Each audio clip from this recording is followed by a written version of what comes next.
Bieži vien var dzirdēt šāda veida sarunas pie manīm konsultācijās, ka vīra māte vai sievas māte iejaucas mūsu attiecībās, kaut ko tur vīram pastāstīja, muļķības kaut kādas par manīm, tieši pateica kaut kādu sameloja un salamāja mani, un gala iznākumā mēs sastrīdējāmies, izšķirāmies.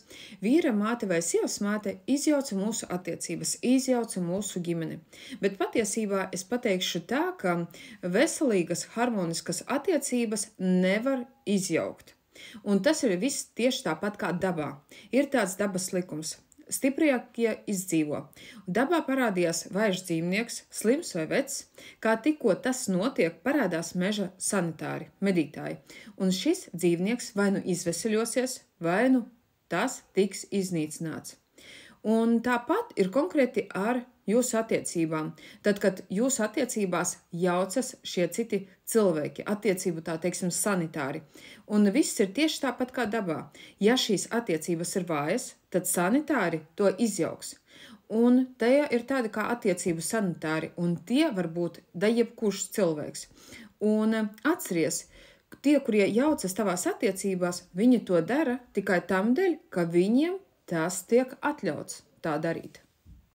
Tieši šādā jomā pie maniem konsultācijās sūdzās klientes un klienti sūdzās.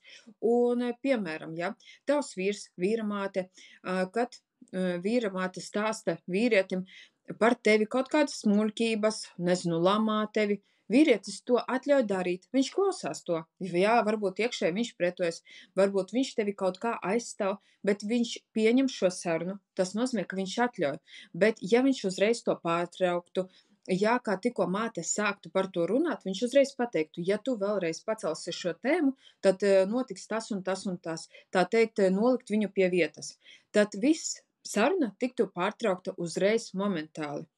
Un tieši tāpat arī tavas attiecības nostiprinātos. Šajā gadījumā sanitārs, medītājs un tam līdzīgi tādu barību vairs nesaņemtu. Tāpēc, ka ja viņš klausās viņu, viņš sarunā, iedziļinās, kaut vai pretojas iekšēji, tas negatīvais šā vai tā nostiprinās vīrieša attieksmē ar māti, jo viņi ir krietni spēcīgāki nekā tev ar vīru. Tas nozīmē, ka jūsu attiecības ir vājas, slimas, destruktīvas, un jebkurā gadījumā agri vai vēlu kāds sanitārs attiecību, kurš izjauks šīs attiecības ienāks. Un tāpēc obligāti pievērst tam uzmanību, jo ko tu nevari nostiprināt, gala iznākumā tiks izjaukts. Un ja šobrīd tu jūti, ka kāds regulāri, tas var būt da jebkurš cilvēks, jā, nav obligāti sievas māte, vīra māte, tas var būt absolūti jebkurš cilvēks. Ja tu jūti, ka tavās attiecībās kāds regulāri lien iekšpusē, visu laiku cenšas izjaukt jūsu idili, harmoniju, tad noteikti pārēj uz manu mājaslapu un noskaties bezmaksas webināru par laimīgām attiecībām, jo tas ir pirmais solis, uz kurieni tu vari spērt, lai radītu sev laimīgu un harmonisko attiecību un nospraust robežas, kā ar tevi drīkst un kā ar tevi nedrīkst rīkoties, jo no tām lietām ir svarīga tava vispār laime personīgajā tavā dzīvē attiecībās. Noskaties webināru un pieņem savu lēmumu.